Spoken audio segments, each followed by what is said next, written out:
All right, Shalom. First and foremost, and give all praise, honor, and glory unto Yahweh, Ba'ashem, Yahushua, Ba'ashem, Kakadash. Give honor to the apostles and elders of the great millstone, peace and salutation to the Agyam, to the elect, that are scattered throughout the four corners of this earth, pushing the truth out, faith and sincerity. I'm the brother Shema Allah from the GMS Houston camp, and this is going to be a quick history on the Yiddish, the modern Hebrew, right? Because just so you won't get confused about, the Hebrew that is being spoken, right? It is a different type of Hebrew that we speak, which is the actual Hebrew, right, through faith, the Lashon Kodash, than what the small hats over there speak, right, which is not Hebrew at all. You see, this is just a video, just a quick little video. It's not going into any type of in-depth history. It's giving you certain key things, right? That you need, right? And obviously, you can delve deeper into it on your own, right? But like I said, it's, a couple key points, right? This is going to be real quick. You see, just so you won't get tripped up, right? And, because, I didn't, seen a lot of people, or even, talk to a couple of people, when they speak Hebrew, when they think of Hebrew, speaking Hebrew, they try to learn, the modern form of it, right? Which is, it's not the Hebrew, right? Or they might pronounce something in that the way that they pronounce it. You see, it's off and it's wrong, right? So, all right, this is pulled from Wikipedia, right? Different sections. All right, so you can go to Wikipedia and, study upon it yourself. But it says Yiddish, right?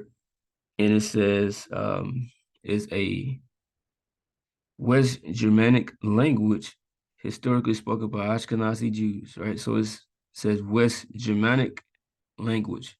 So this is dealing nothing with Hebrew, right? And this is what some of them speak over there. It says it originates from 9th century.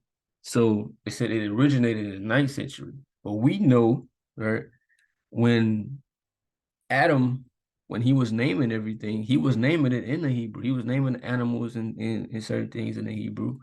All right, I got a video going into the alphabets, right, and their meanings. You see, Adam, he basically, the Most High gave him the authority, to name certain things, and the alphabet was formed basically off of what he's seen, right? Which far predates this Yiddish, right?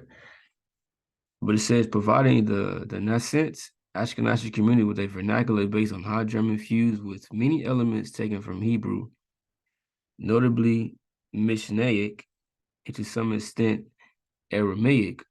Most varieties of Yiddish include elements of Slavic languages, and the vocabulary contains traces of Romance languages.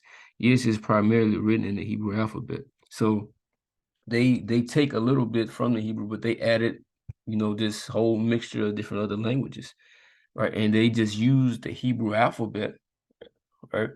The actual, characters, but they put their own little, language to that. They just adopted the characters, right? It says modern Yiddish has two major forms. Eastern Yiddish is far more common today. It includes Southeastern Ukrainian and Romanian, Mid-Eastern Polish, Galician, Eastern Hungarian, and Northeastern. It says Lithuanian, Belarusian dialects. Eastern Yiddish differs from Western both by its far greater size and by the extensive inclusion of words of Slavic origin. Western Yiddish is divided into Southwestern, Swiss, Alsatian, Southern German, Midwestern, Central German, and Northwestern. It says Netherlandic, Northern German dialects. Yiddish is used in a number of Haredi Jewish communities worldwide. It is the first language of the homeschool and in many social settings among many Haredi Jews, and is used in most Hasidic yeshivas, right? Whatever that means. So you see that they got a bunch of different languages, right? And they basically speak it as if it's Hebrew, right?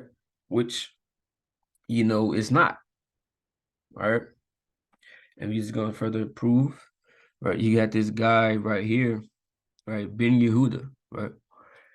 You see it says Eleazar Ben Yehuda, which actually is supposed to be Ban, which means son, and Yehuda basically means Yehowadah, right? So basically saying son of Judah. But this is how they would say it, right? Which is not the correct pronunciation, right?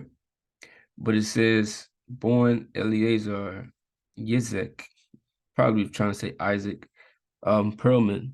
Right? It says was a Hebrew language grammarian and journalist renowned as the lexicographer of the first Hebrew dictionary and of the editor, whatever that means, one of the first Hebrew newspapers published in the land of Israel. He was the main driving force behind the revival of the Hebrew language. Because if you go read up on him, he was basically because he spoke Yiddish too. He basically knew that the language, hey, this ain't really the ancient language. So he went and tried to revive it, the best way he could, of course, because they don't even still didn't even pronounce it right today. So he went and he actually, you see, he got the Ben Yehuda, dictionary, right, which we use today, to go into different definitions of certain things. You see, as it said, English to Hebrew and Hebrew to English, right? It breaks down words in there for you. And he basically lined it up, with the basically accurately, right, according to the definitions, right? For the most part. Right. So he spoke he put together this modernized Hebrew, from doing this, right? And but if you actually go through the history, you had those who spoke the Yiddish was actually opposed to him even doing this, right? But like I said, you can go and read this, the Ben Yehuda, go through it, and you're able to learn a lot from the Hebrew, right? Based off of the definitions that is in there, instead of using the definitions, that the Yiddish has, which is a mixture of all these different languages. All right. So you see here, you got the modern Hebrew, right? You see they have at the top, right here, you see they got the alphabets, right? Then you see it says Aleph.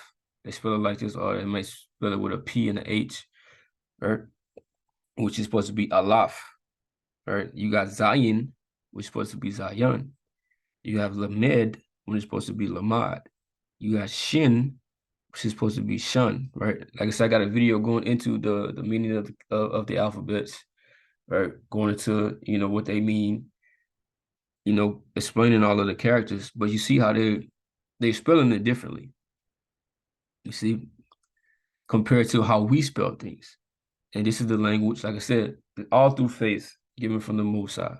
Right. So you gotta believe. And if you don't believe, hey, that's you. All right. The Most High said he was gonna give us a pure language. You see that we should call upon him with one consent. What that is, Zephaniah 3rd chapter 3 and 9. Right. I believe there's also one in Zechariah, right?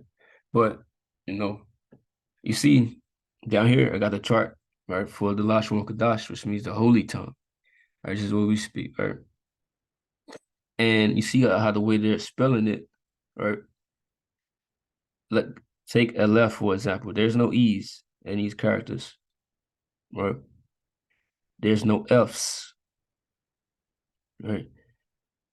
You see, you got the Vav, which is supposed to be Y, right?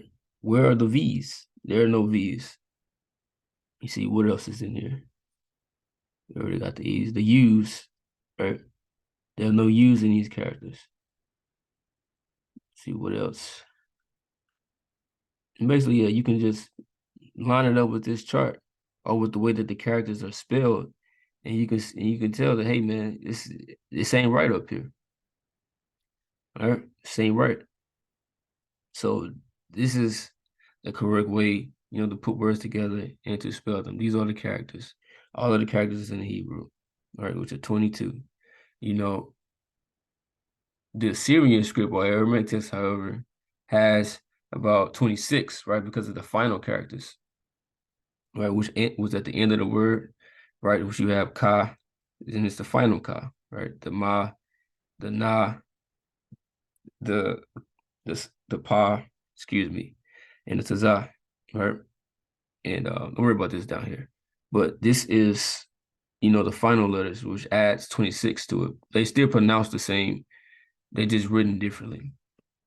You see, so like I said, this is a quick little video, explaining how that the Hebrew that is spoken by the Samaritans today is not the Hebrew that we spoke back then, or That's not the Hebrew that we were speaking. That's not the Hebrew that Adam spoke. That's not the language that is spoken in the heavens.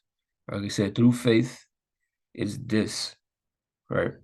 So, like I said, this wasn't going to be like a deep dive into it, and you are free to do your own research. But this is just a quick video to show you the differences in, you know, our language and what they speak. So, I hope this was edifying. And with that, I'm gonna say shalom.